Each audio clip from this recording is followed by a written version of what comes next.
A lot of the times we can write all these goals, but then our own selves get in the way. You could look great on the outside, but has so much on the inside that prevents even you from getting ahead in life. Just having faith for something, a hope for something, is not enough to have that something. I can't get this man because I'm not good enough. How can you make your insecurities work for you? We hear a lot of people talk about set goals, but they never really tell you how they're setting these goals. Writing what you want is not enough. You actually have to put in the work. When you hear the words woman of my dreams, what image comes into your mind?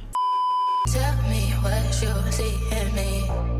Hello everybody, welcome back to my channel. If this is your first time seeing my face, hey girl, my name is Kafui, and in today's video we're going to be getting into how to become the woman of your dreams, how to become that girl, how to become her, whatever that looks like for you. In this video I'm going to be laying out some key steps and some very specific things that I believe is important to attaining whatever that version of yourself or whatever that dream woman looks like for you. You don't have to wait 5, 10, 15, 20 years to become the woman of your dreams. You can literally become that person today, right now, in this moment. If that sounds like something that you're interested in hearing about, then definitely stick around. As always, don't forget to like, comment, share, and subscribe because I know that you're going to love this one. I'm very passionate about topics like this, and personally I've been working on myself and on becoming my dream self as well. And so I have really good things to share. The number one thing that is pivotal when it comes to becoming the woman of your dreams is accepting that nothing is impossible. The moment that you begin to doubt the possibility of your dreams or the possibility of who you see yourself becoming in the future, in that moment it becomes impossible because you're doubting it. The crazy thing is everything that we see around us, everything that we're able to see other people achieving that we also want for ourselves, can also be achieved by us, because it only takes one person to do something to make it possible for the next person. Accepting that nothing is impossible opens up so many doors to the realm of possibilities. It allows you to just dream big. And I know when we were younger we were told dream big, but it's really true. They were not lying to us when they told us to dream big. The sky is the limit and the possibilities are limitless. Whatever you want, it's yours, as long as you can already conceptualize that it's not impossible for you to achieve what it is. As soon as you start associating doubt and unbelief with whatever it is that you see yourself becoming or whatever you see yourself attaining, then it makes it just a little bit unattainable. As soon as you begin to accept that nothing is impossible, you've opened the door for yourself already. This leads into another topic that I'm gonna dive deeper into later. Just believing that certain things are for people who look a certain way or are a certain way, and those things are not true for me, makes it unattainable automatically, because I already don't believe in that, right? And I already don't believe in achieving that because I don't even think that it's for me. Once you believe that anything is possible because it has been achieved by other humans, shoot, you can even be the first person to do this thing, but it all starts with believing that nothing is impossible. Nothing. Tying faith into all of this, nothing is impossible for God. If nothing is impossible for God and God is on your side, why should anything be impossible for you? That is the foundation to becoming the woman of your dreams. You have to believe that becoming that woman is not just a dream, but it's a vision. It's a vision that you can achieve, a vision that you can attain, which leads me into my second point. The second thing that is important for becoming the woman of your dreams is to have a vision. How can you become the woman of your dreams when you don't even know who she is? You need to have a vision. You need to have an idea. You need to get clear, and you need to get very specific about who this woman of your dreams is. Who is she? Ultimately, what is the vision for your life? What do you see yourself getting out of life? What do you see yourself attaining? What do you see yourself achieving? Where do you see yourself going? Where do you see yourself in X amount of years? What are your higher purpose goals in life? When you hear the words woman of my dreams or dream woman, what image comes into your mind? What ideas come into your mind? What do you see? What comes into your spirit? The woman of your dreams, what does she do? What do you do? How do you live? Where do you live? What are your daily habits? How do you dress? How do you feel? feel. It's not always about what do you have, what materialistic items do you have. It's also about how do you feel about yourself? What are your values? How do you speak? How do you dress? What do you look like? What do you believe in? What kind of friends do you have? It's important to think full circle and to think 360 and to consider the entire spectrum, because it's very important to get a holistic picture of who this woman of your dreams are so that you can start working towards that person and becoming her now. And then it's very important to have a vision, because without a vision, it's very easy to get lost and it's very easy to lose focus. The Bible tells us to write the vision and make it plain. So write the vision and make it plain. It's not enough to just think of who this woman of your dreams is. It's not enough to just visualize who this woman is, who your higher self is. You have to write it down. There's just something about writing something down. When you write something down, you commit it into memory better. Also, you can use it as a reference point to track your progress as you really move towards and as you really work on becoming that woman of your dreams. It's almost like putting it out into the world. When you're writing something down, I don't know how to explain it, but when you write something down versus when you just have it in your head, it just hits different. You feel me? Get a piece of paper, get a pen, write it down, write it all out. Think of every single detail. Think of everything. Are you married? Do you have kids? What kind of car do you drive? Do you own a home? Think about everything. Every little detail matters. Writing your vision down and writing down what you see yourself becoming and what you see for yourself helps you identify your values, your goals, and your desires. Sometimes we think that we want something and then we realize that we actually don't. Like, I had to go through the exercise recently.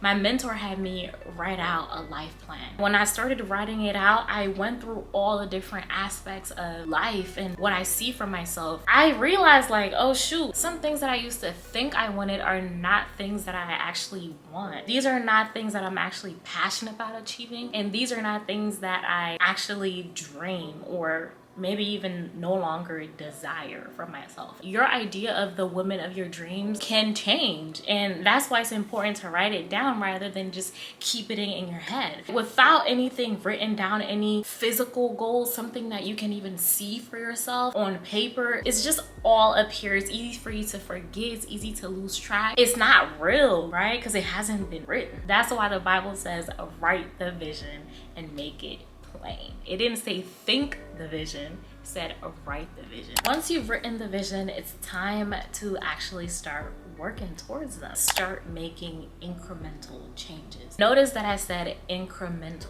You can't just become the woman of your dreams overnight. You can't just become a whole different person in the next couple days. You have to start small and build up your habits. And the reason why I say you have to start making changes is because writing what you want is not enough. Writing what you want is not gonna get you what you want. You have to work towards what you want. You actually have to put in the work. You have to be willing to work hard. Just having the idea of what you want is not enough. The Bible tells us that faith without works is dead. Why do you think the Bible would say that?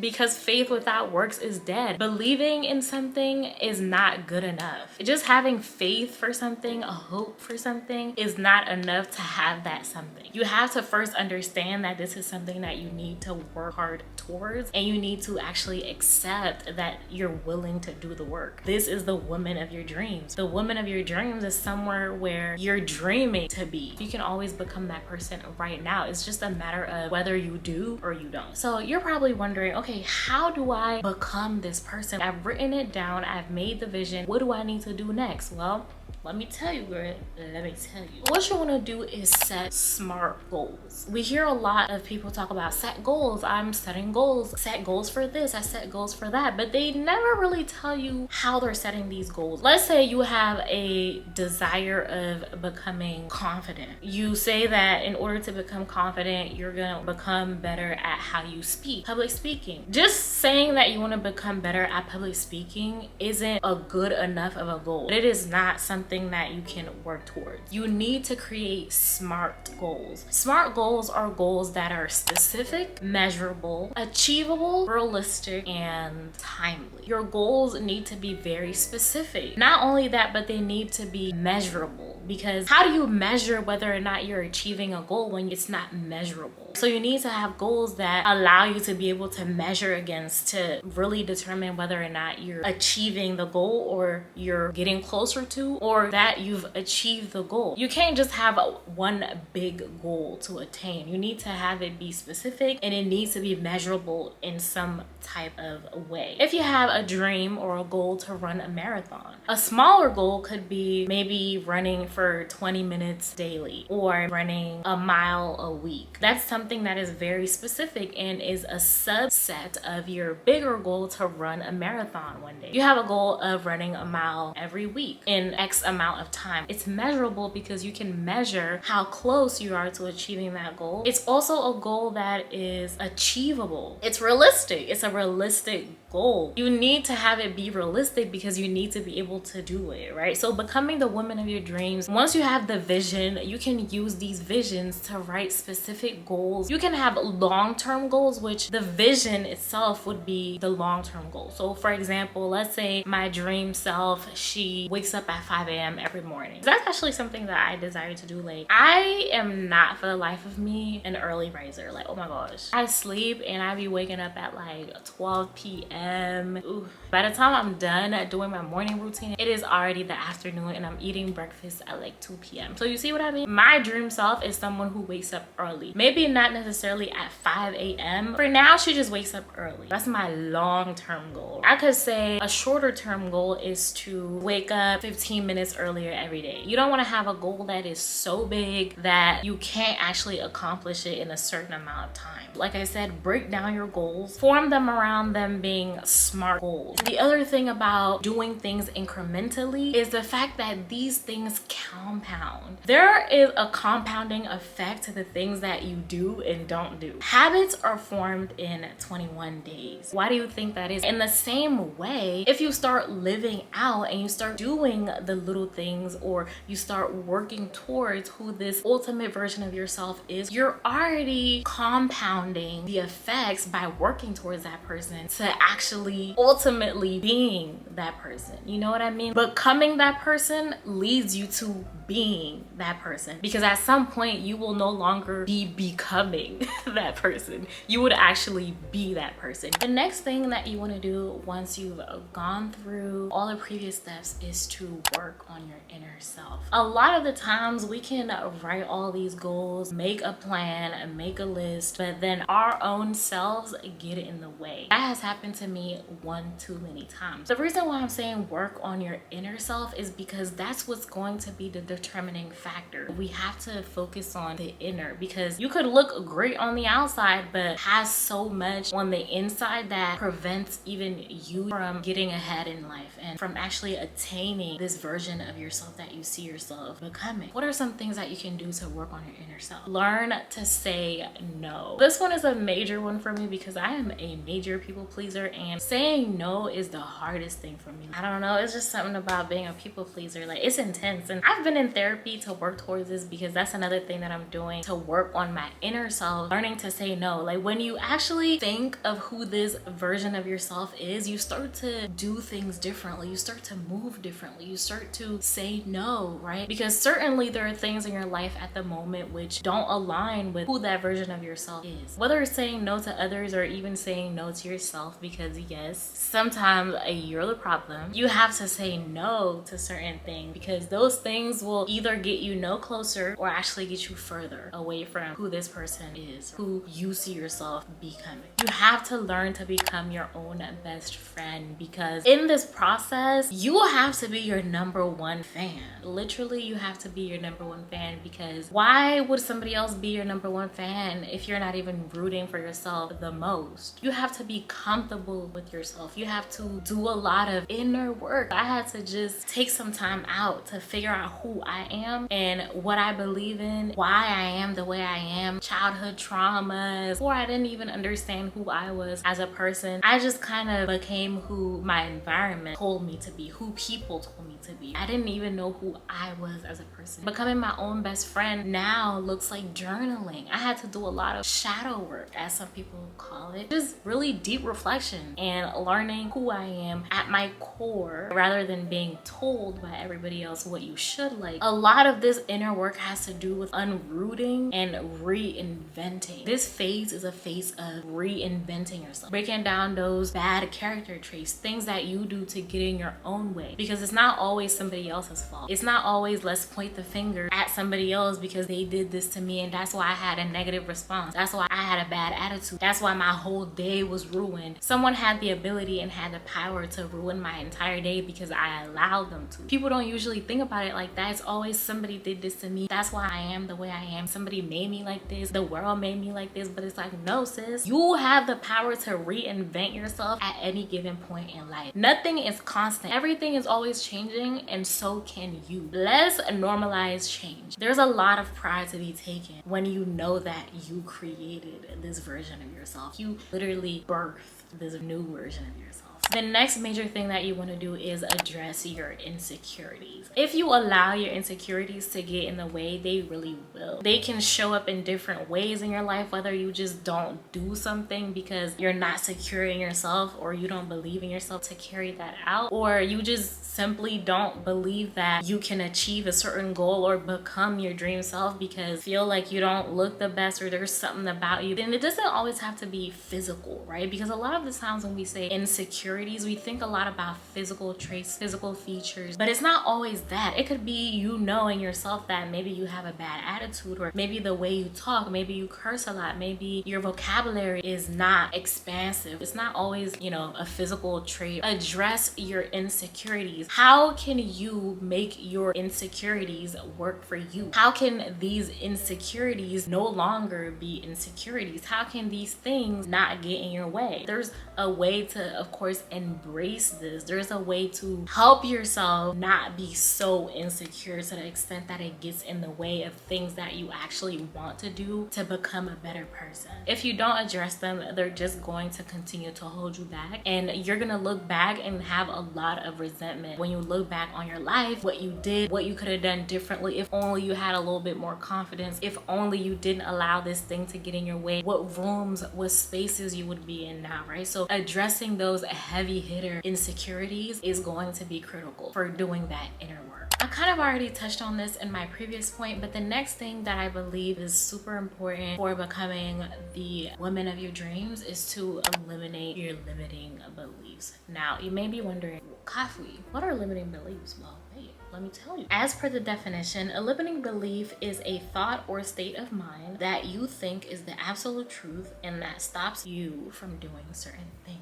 Ooh, child. Obviously, these limiting beliefs are going to be what gets in your way. If it's not any of the previous things that I mentioned, then it's going to be the limiting beliefs. Limiting beliefs can be conscious thoughts or they can be subconscious thoughts. Essentially thoughts that you're not even aware of, or beliefs that you're even aware that you have. And that's why it's important to do the inner work by journaling, spending time with yourself, primarily journaling. That's usually where it comes out for me. Doing that inner work is going to be pivotal for helping you identify what your limiting beliefs are before you can have a plan for how to tackle them. These are only going to stop you from doing what you want to do, from becoming the woman of your dreams. So these are things that are non-negotiables, that are things that you need to reprogram your mind about, and things that you need to eliminate. What things can you do to eliminate your limiting beliefs? You need to work on your mindset. You need to, like I said, reprogram your mind. One of my biggest, probably my main limiting belief that I'm aware of is the fact that I just simply believe that I'm not good enough.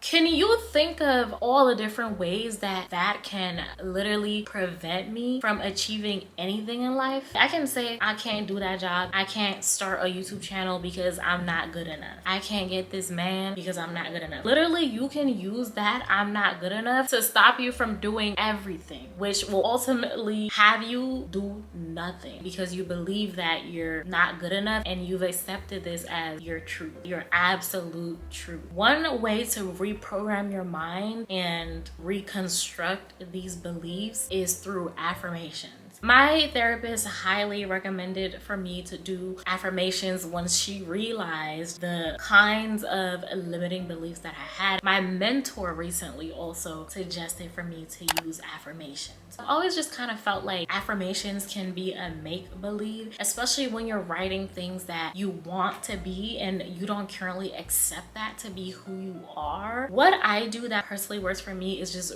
rooting myself in the Word of God. I know that what God says is true, the absolute truth. And I know that what He says about me, who He says I am, what I'm capable of doing is true because I know that He's not a liar. Going through the Bible and just writing down certain promises, certain things that God says about who we are, who He designed us to be. For example, another one of my limiting beliefs is that sometimes I feel like I'm just not beautiful. It's really an insecurity, but it's also a limiting belief. A lot of the times insecurities can be limiting beliefs. I know that the Word of God says I am beautifully and wonderfully made. I know that that's fact.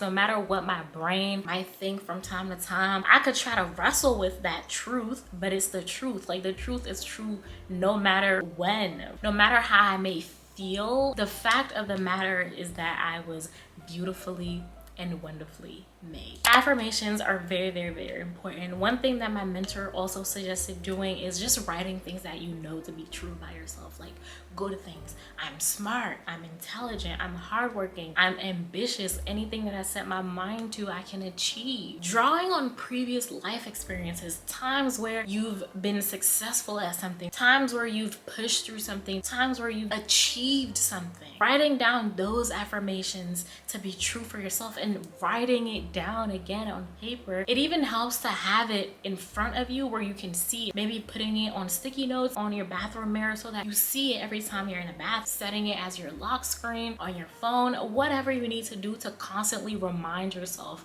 of those new truths. That is how you reprogram your mind. Eliminating your limiting beliefs is so important to achieving the woman of your dreams, because if you already believe, like I said at the beginning of this video, that becoming the woman of your dreams is not possible and that you're not good enough for it, then guess what? That limiting belief that you've accepted as the absolute truth will stop you from becoming that woman of your dreams, and then ultimately it'll be confirmation bias because you couldn't become the woman of your dreams because you didn't believe, and so ultimately you didn't become the woman of your dreams. It's crazy how it works, but that's really the danger and the reality of how impactful and how detrimental limiting beliefs can be. All right, so that brings us to the end of the video. I enjoyed filming this so much, as always. I enjoyed just giving advice and being an older sister because I'm actually the oldest of my siblings, and so I had no older sister to look up to or no older sibling to really look up to. I'm the oldest. So I learned through YouTube University, and so I hope that this video will help someone out. I hope that I'm someone for somebody out there who is currently trying to work on themselves and is just trying to become a better version of themselves. 16-year-old me, 15-year-old me was trying to figure out who I was, and I was watching videos like this, and so I just hope that I can truly be that older sister for someone else. Please comment down below and share your thoughts. We're all on this journey together, right? I'm not sitting up here as someone who has it all figured out, but the little that I do know, I'm here sharing it with you. So whatever you know, please feel free to share with me, girl, because we're a community here and we share ideas with each other. And so don't forget to like this video if you liked it. Definitely make sure to comment and subscribe if you haven't or aren't subscribed already. Thank you so much once again for watching, and I'll see you in my next one. Bye. She in love and she been over once. It's not like I known her for months. This life it allow me to take what I want. It's not like I know what I want. It's not like I know what I need. I get some